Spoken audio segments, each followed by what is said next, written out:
Dear listeners, my name is Anthony Clark. And I'm Melanie Clark. And we are The Amazing Clarks. We're both award-winning certified life and love coaches and a husband and wife duo that have been coaching together as a team for 24 years and that have been passionately in love for 34. They call us the Amazing Clarks because we empower people to live amazing lives. And we're here to help you get from where you are to where you want to be in life and love. Love the Amazing Clarks is our personal love letter to everyone who loves love. That's right, people, and you know that we love love. Yes, we do. So let's get this party started. Mm-hmm. So today we have another amazing podcast for you guys. Today's main topic is anxiety sobriety. Ooh, Anxiety that's a good one. sobriety. How to free yourself from anxiety. Yep. That's right. So this is something that is really, really important from my perspective. A lot of people are dealing with anxiety, but not a lot of people are talking about it. Yeah. And it's a horrible, thing to experience if you've ever experienced it. And so we too have dealt with it, and we're going to share with you, like, where does it come from, what techniques we've used to deal with it, and hopefully it'll help you as well. I'm confident that it will. But before we jump into the main topic, it's time for Catching Up with the Clarks. Yes. Now, this is where we let you guys know what's going on with us in our personal lives. And some of you guys actually like that. So we're going to share it with you. Okay. So let's start with you, babe. What's been going on with you that you would like to share with the listeners? Let them into your world. What's been going on behind the scenes? Behind the scenes, I have been attracting lots of speaking opportunities. Mm-hmm. I love manifesting. It is my favorite. I love to throw it out there to the universe. Bring me this, bring me that. And I just get such a thrill when I manifest what I've asked for. Mm-hmm. So about 6 months ago, I started saying, I would love to do some speaking to some doctors and some dentists because I have my own company, Practice Love Inc., that I'm really focusing on right now. And I just kind of put it out there. I always say, if you want to manifest, tell everybody what you want. And 2 of the doctors that I work with just asked me to come and speak at groups that they are chair on. So Nice. I will be speaking to a group of women dentists early October. And then in November, I'll be speaking to the Beverly Hills Academy of Dentists. And so I'm working on that and super excited about it. I love public speaking. A lot of people get anxious with public speaking. Maybe a little bit in the beginning, but it goes away pretty quickly. So good job. Get down, girl. Go ahead. Get down. Yeah. I'm loving it. I'm loving my life. I'm loving my flow. I'm at a stage in my life where my children are grown. I'm a grandmother. I'm a Mimi. Yes, you are. So I'm really focused on my own thing, my own business, my own goals that I've wanted to accomplish in my life. I've taken care of everybody. So now it's my turn, and I am loving it. Beautiful. How about you? What's going on with you? What's going on with me? A lot of coaching that we've done, growing our business. Besides the coaching and work aspect of it, in my personal life, social life, I've been making it a point to communicate with people more, to talk to people more. Okay. Like people passing down, like I'm walking in the street, if I'm out in public. Okay. And strangers. Okay. Strangers, right. All right. And I found myself, because of the climate of the world, kind of disconnected from people. And I don't want that to have, I don't want to do that. Right. In fact, it's important to do the opposite. This is where we need more connection, not less connection. Right. So I kind of have to be aware to not get sucked into that. So, with strangers, I'm just making an effort to speak to them. Sometimes they don't speak back, and that's okay. Right. Sometimes they get scared and run away. That's okay. You do scare people. Yeah, it's hilarious. It's crazy. Yeah, they don't even want to look at you. Right. But then still there are people that appreciate it and they enjoy the connection. And so I can't do anything about other people. I'm not responsible. I can't control other people and how they respond to things, but I can control my energy, and I want to keep my humanity and my connection. And so, and it's not really easy for me because I'm a New Yorker and I've been programmed to not do that. And so I'm just kind of getting out of that comfort zone to grow and expand. So it's been very interesting. Some people actually, get offended. Yeah. But that's okay too. That's not my misalignment. That's theirs. Yep. So that's good. I love that. I love that. I really, we don't talk a lot about the climate and politics and stuff like that because we want to focus on love and positive energy. But I think, it really is important to be responsible for your own energy and what you're putting out in the world. And we all can be more, focus more on humanity and not disconnect from each other because that's what the world is calling us to do, right? That's what we see happening. I do the same thing. I smile at people. I speak to them. I appreciate them. And so I'm happy to hear that you're doing that. I love that for you. Good job. Yes. And I love it because there are people that are surprised when I do it because I think when most people see me because I'm not a big smiley guy, they kind of intimidate it and they think that I'm going to be mad or angry. And then when I speak to people, a lot of people pleasantly surprised, like shocked, oh yeah, and they get happy and there's good connection. People have been programmed to be afraid of big, tall black men. I'm sorry, that's they just have. And you a big, tall black man, and you got really broad shoulders, and you're not super smiley face, so people are intimidated by you. I see it when I'm with you, and then when you talk or smile, people just are like, oh, wow, he's awesome, right? So people judge a book by its cover. So I love that you're allowing them to see more of you and appreciate you. That's right. I get it. People get anxious sometimes. Anxiety, talking to strangers. Wait a minute. I think a segue is getting ready to happen. That's a perfect segue. Yes. So that was catching up with the Clarks. Now let's jump to the main topic. Well, okay. So main topic. Yes. Anxiety, sobriety. How to set yourself free from anxiety. Yeah.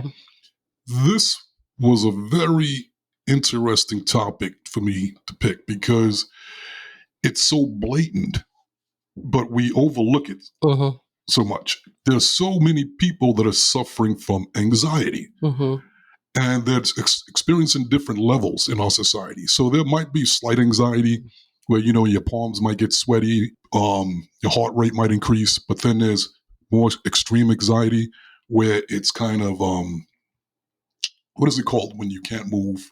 Like it makes you freeze up. Come on, help me out here. Immobilized? It'll come back later. Okay. But it's panic attacks, their anxiety, it makes you feel like you're dying, debilitating.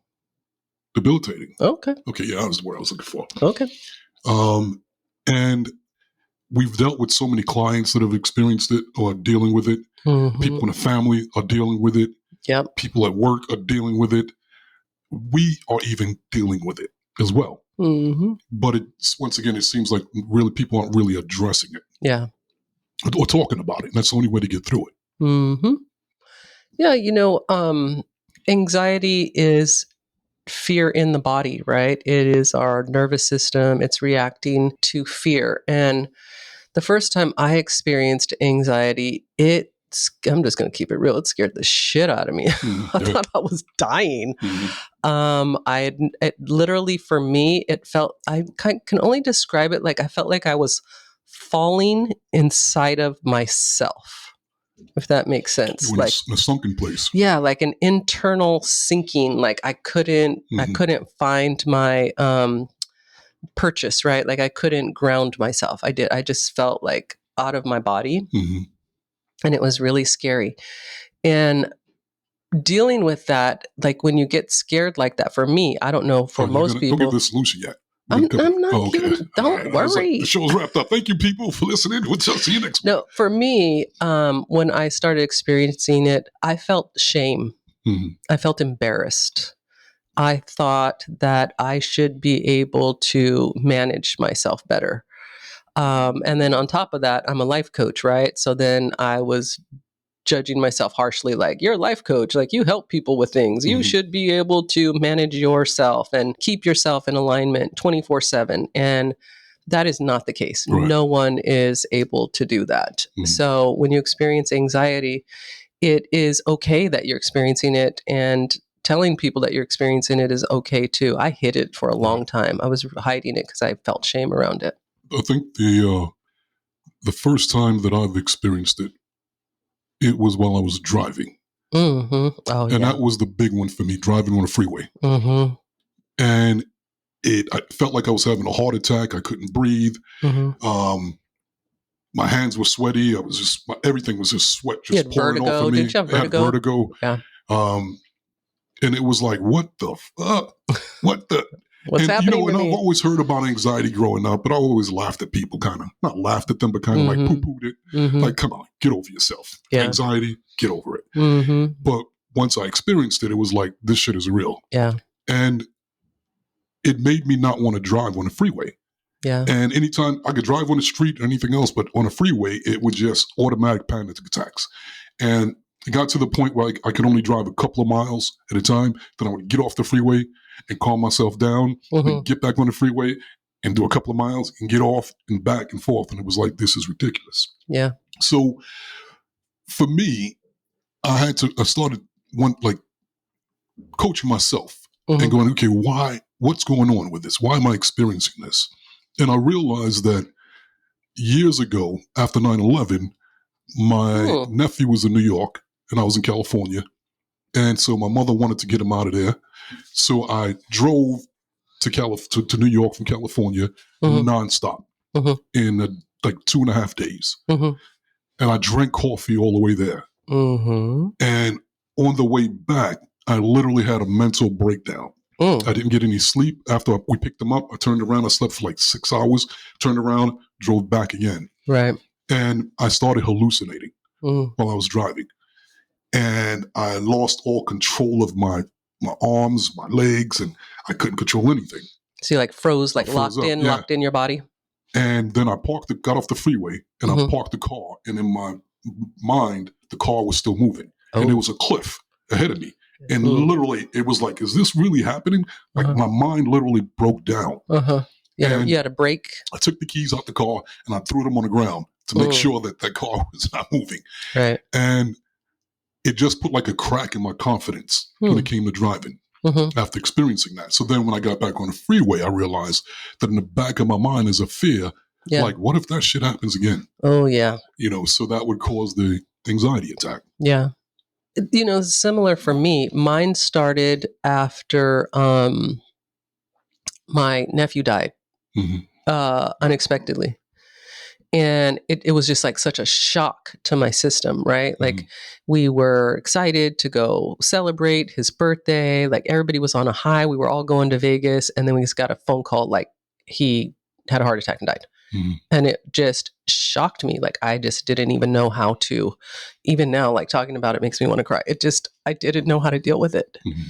And because I didn't know how to deal with it, right, it just made me like spiral into realizing like I don't have control over life and death, right? Like this could happen to anyone. It could happen to you. It could happen to me. It could happen to my children. And it was like a fear that just got like lodged in my system. And it just kept showing up and showing up. And I think it was my mind trying to make peace. You know what I mean? Trying to accept. It was part of the grieving process, right?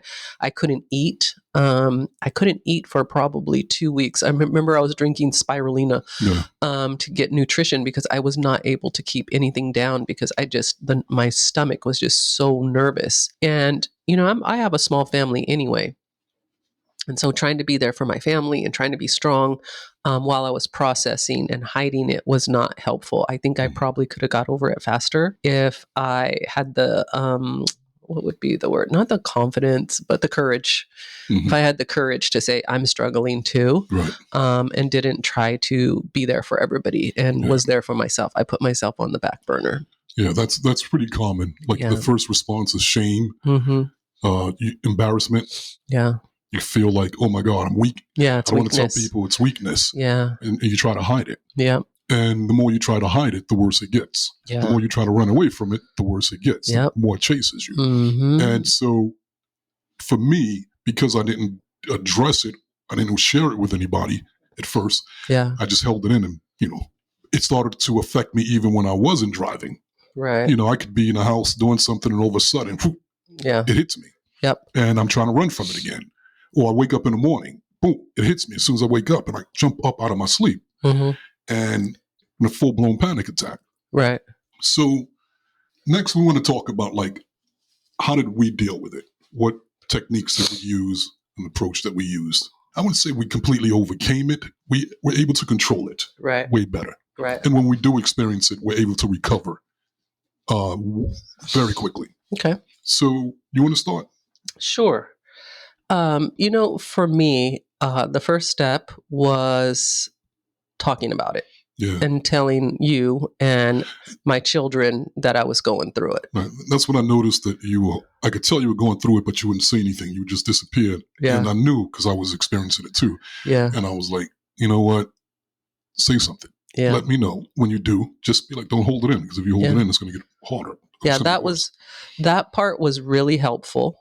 And then managing my self-talk, not beating myself up, not telling myself this was weakness and what's wrong with me and I should be able to handle things, and just allowing myself to be human and to go through the pain of loss and just being with it. Like you can't run from some pain in life. Some things happen we can't run from. We just have to be with them and let them pass. And so I came to the conclusion that it was fear, right? Like when I broke it down in my mind, it was like, this is fear. I'm afraid of something else happening.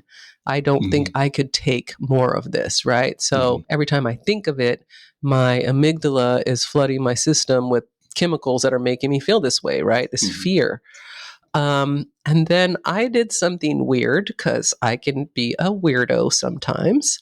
I named my fear. And I started calling it. Wait for it. Here we go. I started calling it fear bitch. Ooh. And then I started talking to it. I was like, what do you want, fear bitch? What are you trying to show me, fear bitch? Right? And then I would laugh and I would talk to it. And I would be like, I'm standing to fight you. I'm not running from you. You're not going to chase me, you fear bitch. I'm not afraid of you. You're not punking me. And when I stood and I faced it, like energetically and in my mind, it no longer had power over me. Right. It became less and less and less. And whenever I would start to feel it creeping up in my body, it would become less and less and less. Yeah. And so that part was really helpful to me. That approach, I think, from my experience, is the first real step of dealing with it. First, acknowledge it, that it's happening. Yeah. And decide that you're not going to run from it anymore. Because whatever you run from it's going to chase you. And it's going to get bigger. And it's going to catch you. You can't outrun yourself. Yeah. So to make the choice to stand and fight, to embrace it. Don't run from it. Run to it. Yeah. And so I did that as well. You have to change your mindset. Because that's what's only happening in your mind. It's not real. Yeah. But the mind, it feels real. Manifests that emotions in the body, which makes it feel real. Yep. So for me, after acknowledging that it's happening, my next move was to tell myself that I'm going through this so I can help others. Now, all of a sudden, when I start making it about me, yeah, that's helpful. It has less power over me. Yeah. When I make it about helping others, my clients and other people, then it makes me step up to the plate more. It makes me be bigger, selfless. So that really, really helped. That was the first step for me. And so then I was excited to experience anxiety because each time it came, it was like, let me learn. How can I help other people? Come on, bring it to me.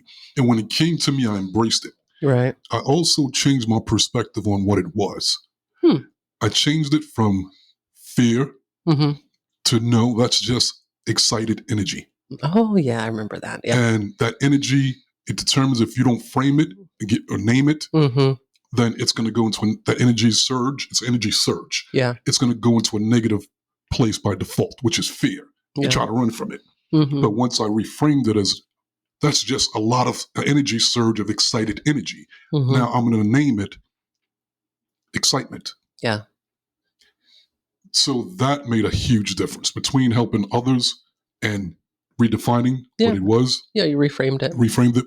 Big difference. Yeah. The third thing I did was to remind myself that as many times as I've experienced this, and feels like I'm going to die. How many times have I died? Right. Never. It was 0. Right. So it was a big lie. Yeah, I use that one So too. when it happens, I'll remind myself like, you're not dying. You ain't gonna die. Kill me this time. Come on, let me see. Come on, really? And it dissipates its energy over me, its power over me. So those were the 3 main things that I did. I have some things to add that I did. One of the things that really helped me, there was this one day that I had so much anxiety, I had to go lay down in my room, and all of the kids were over. It was like on a weekend for a barbecue. Like the kids, they're adults, but they would come over. They come over on the weekends and we'd barbecue or whatever. And everyone was over, and I had an anxiety attack, and I had to go in my room and lie down. And all 3 of the kids came in my room, and they were singing whale song to me, and they were pretending to be whales. We have that on video. Yeah, and they were dancing, and they were like, and they were like spinning around in a circle. And I just ended up laughing at them. They made me laugh so hard. And that was really helpful because it broke through something that I was doing that I didn't realize I was doing. And I bet a lot of people do this. I had this perspective or belief that I didn't want my children to know that I was suffering or I was struggling in any way. Like I didn't want them to have to experience the pain of watching their mother not be okay, right? Like moms and dads are supposed to be okay. Right. And, we always have the answer type of thing, even though I know better. But I just didn't want them to see it. And them seeing me like that and just showing up for me and coming up with a way to soothe me and make me laugh was so beautiful. And I realized I don't need to hide my pain from them. I don't need to pretend to be perfect for them. They know that I'm human, and it's not going to hurt them or upset them when I'm not at my best. They're going to show up for me, and they're going to fill in the gaps for me. And that was really helpful so that I could talk about it more. Right. And then the other thing that I did was I just practiced a lot of breathing techniques, like breathe deep breaths, the count of breathe in, count of 4, exhale, count of 8. And breathing and focusing on your breath really distracts you. It helps you to get more oxygen into your body and calm down those chemicals in your body that can make you feel like you are dying. So breathing techniques really, really helped a lot as well. Yeah, breathing techniques. And that's a big one too. It's the key is to, if you can distract yourself from it. Yeah. And that's what even a reframing is, you're distracting it away from the fear part of it. Yep. So that definitely helped me. Listening to music helped me a lot. Yeah. Even to this day, if I have a little anxiety, I listen to some meditative music, easy listening music, and immediately I calm down because really what's happening is it's distracting me. Yeah. Sometimes if it gets too intense too soon, I'll ask you for sexual favors. I knew you were going to go there.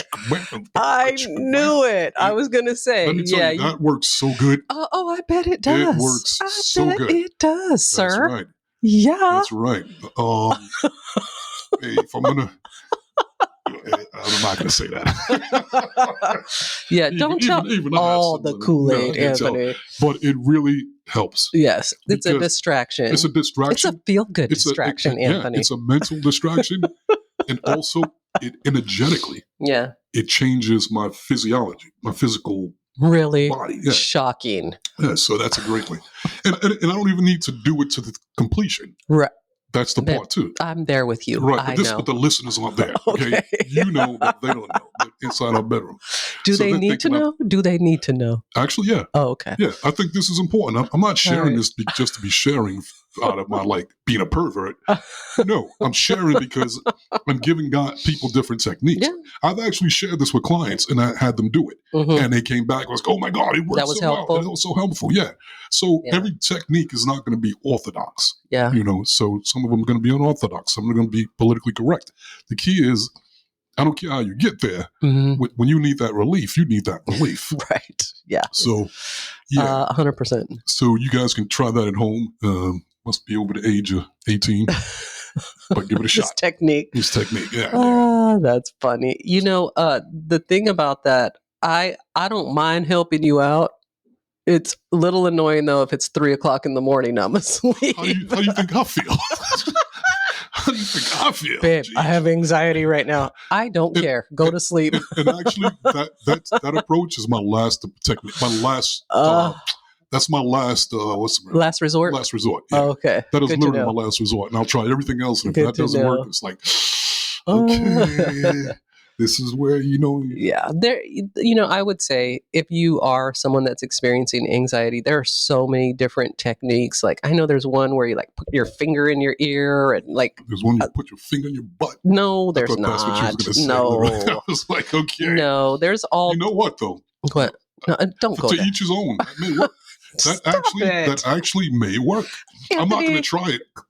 We have a don't tell people to try that. We're talking to grown ass people. You act like we're talking to kids. No, I don't. Grown ass adults. No, I don't. So if that works for you, you guys don't listen to Anthony. Listen to me. Breathing techniques. Go online. Research all the different ways to get rid of anxiety. I guarantee. But if that doesn't work, don't do it. Don't do it. Anyway, so let me ask you this, Anthony. Do you think your anxiety will ever go away completely? It's a good question. I think so. I think so. Because if I look at how much it's gone away so far, it's decreased a lot. Yeah. It started at 100. It's now, maybe I get them, at like 10 now, 10% of the time. Yeah. Wow, really? So I don't get them very often at all. And then when I get them, they're not usually that big. It's that's interesting. Little minor tremors. Very good. Yeah.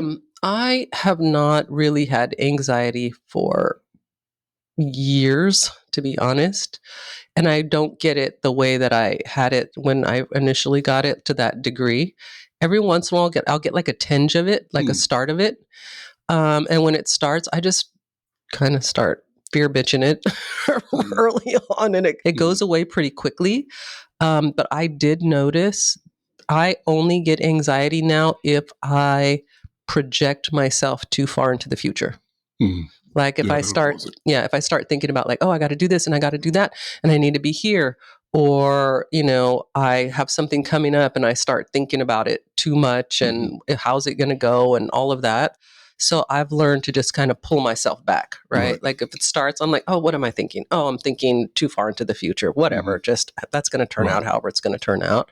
And it just kind of goes away, but it doesn't. I've never had it to the level that I had it when it first started.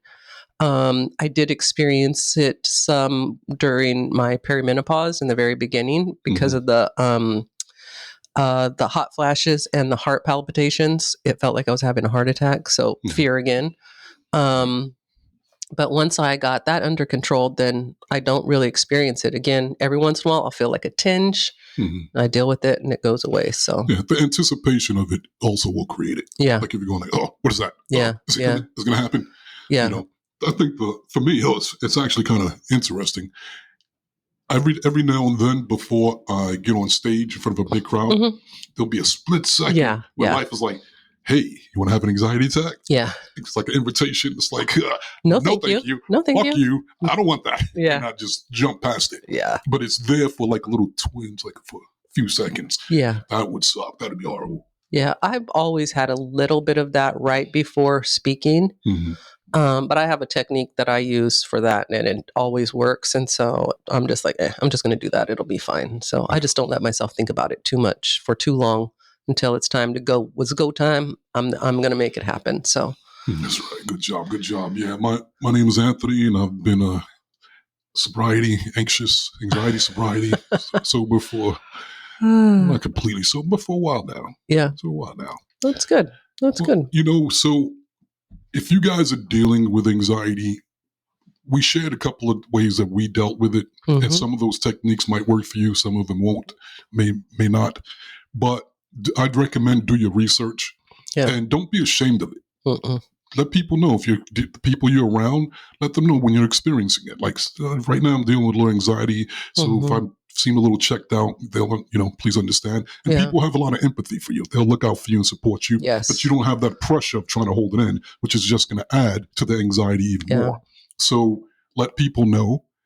Don't be ashamed of it. Yep. The majority of our population, the society, they're dealing with it. Most people aren't talking about it. But everybody, is different and unique. So find out what works for you. And don't be ashamed of what works for you, no matter what it is. As long as it's not hurting anybody else, then you can figure it out. Yeah. There's always solutions. Yeah. And if it's too bad, go see, the doctor.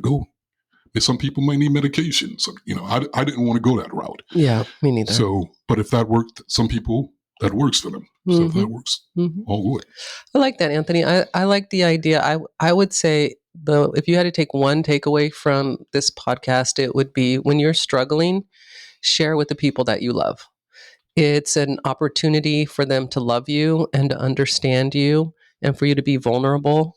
When I was hiding it, I was suffering. And when I finally shared it with my family, man, they really showed up and loved me in a way that I had never experienced before. It was fun. It was real. It was raw. I got to be myself 100%, drop the roles, drop all of it, and just be loved by them. So I would say that's my takeaway. When it comes, let somebody know so that they can help you. Good job. I agree. Yes. Good job. Thank you. Thank you. So I want to thank you guys for joining us today. We really, really love and appreciate you guys. That's right. And if you guys haven't had a chance to get a copy of our book yet, Crack the Code, Secrets to Achieving Your Happily Ever After, then pick up your copy today at Amazon.com. And if you guys are interested in becoming a life coach or just want to learn some techniques to life coach yourself or the people around you, check out our life coach training and certification course at Law of Attraction LifeCoachAcademy.com. And also, if you guys are interested in coaching with the amazing Clarks, you can coach with us via phone, via Zoom, no matter where you live around the globe. To learn more, go to theamazingclarks.com. Yes, and make sure you're connecting with us on Instagram, TikTok, and YouTube at The Amazing Clarks. And remember, to go there, you got to grow there. So there you go, people. We gave it to you. Now, what you going to do with it? Love the Amazing Clarks. See you next time. See you next time.